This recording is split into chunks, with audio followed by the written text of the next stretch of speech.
Hey guys, this is Victor Cozzetto from Vitagenics, and of course, don't listen to anything that I'm about to tell you. Now, today I want to help you understand negative beliefs. We're going to deconstruct negative beliefs in order to free your mind, right? In order to free you from the power of negative beliefs. And to do that, we're going to reveal the mechanisms of exactly how they work. Um, this doesn't come from me. This is not like my idea or my opinion. This is taken from elsewhere. And I'm going to try to break it down for you, make it easier for you to understand, and really to help you remember. So I want you to remember the construct of negative beliefs so that you can recognize them. And once you recognize them, they no longer have the same power over you. Okay, so we're going to make you aware of what to avoid. And to get started, we're going to show you the positive beliefs because positive and negative, they're all self-reinforcing, they're all self-perpetuating, and so they have certain mechanisms to do that.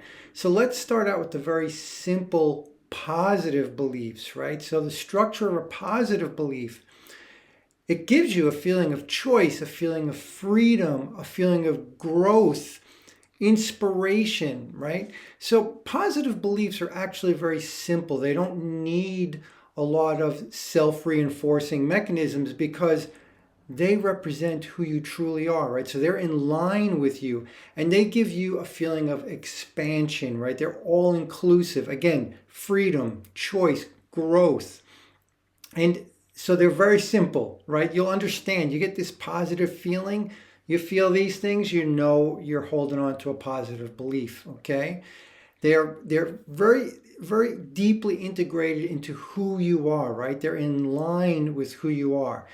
They're in line with your passions, right? And so again, simple mechanisms, pretty easy for you to understand. Now, by contrast, negative beliefs, they are going to make you feel constricted. There's a feeling of contraction there, right? Positive beliefs expand, negative beliefs make you contract, right? And they're much more complex because they need to be, because they're going against who you truly are. And so, again, right, as we said, all beliefs are self reinforcing, self perpetuating. How do negative beliefs do that? This is the structure that we want to reveal, right? What are the perpetuating mechanisms? Why do you continue to believe the negative beliefs, right? So, number one, they're based on fear. They tap into your survival instinct, right? The fight or flight response. This is very powerful. It overrides many things. So they try to keep you locked into that. This is like one of the base mechanisms, one of the foundations of negative beliefs. And because of that, it makes you feel like you have no choice. You have to follow this or you die, right? It's a very extreme method, so to say, right? It's a very extreme reaction that you get from these negative beliefs, from these fear-based beliefs. But that's not enough because the reality is you still always have a choice. You always have a choice, and sometimes you're going to realize that. And so, on top of this, on top of tapping into your survival mechanism, the negative beliefs will use a bunch of other things to keep you off balance. And so we're going to look more deeply into that. And I just, keep in mind, right, the positive ones, growth, choice, freedom, inspiration, you're not going to be feeling that. Instead, negative belief is going to use something like rationalization. You're going to rationalize, oh yeah, this is why I have to do it. It makes sense. You're going to use your rational mind. This is one of the tricks, right? One of the mechanisms that negative beliefs use. It'll also use paranoia. It'll make you paranoid about things, make you afraid of things that there's really no basis for the fear, right? It'll make you justify these actions that you are doing, right? It will project negative feelings or negative interpretations onto positive things that maybe people are telling you, right? So it's going to project the negative side or the darkness, etc. And it's going to make it very hard for you to see positive, good influences that could lead you away from the negative belief. It's going to reject a lot of good, sound ideas. That again, if you were thinking clearly, if you weren't acting from your fear-based survival instinct, maybe you wouldn't reject such things. And finally, perhaps the greatest trick of all is it's going to give you little rewards, right? It's like giving little treats to a dog, or it's like the carrot on a stick to keep you moving in the direction of the negative beliefs.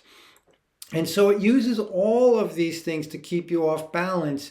And again, when you're in this state of negative belief, you're not feeling growth. It's the opposite of growth. It's very constricting, I should say.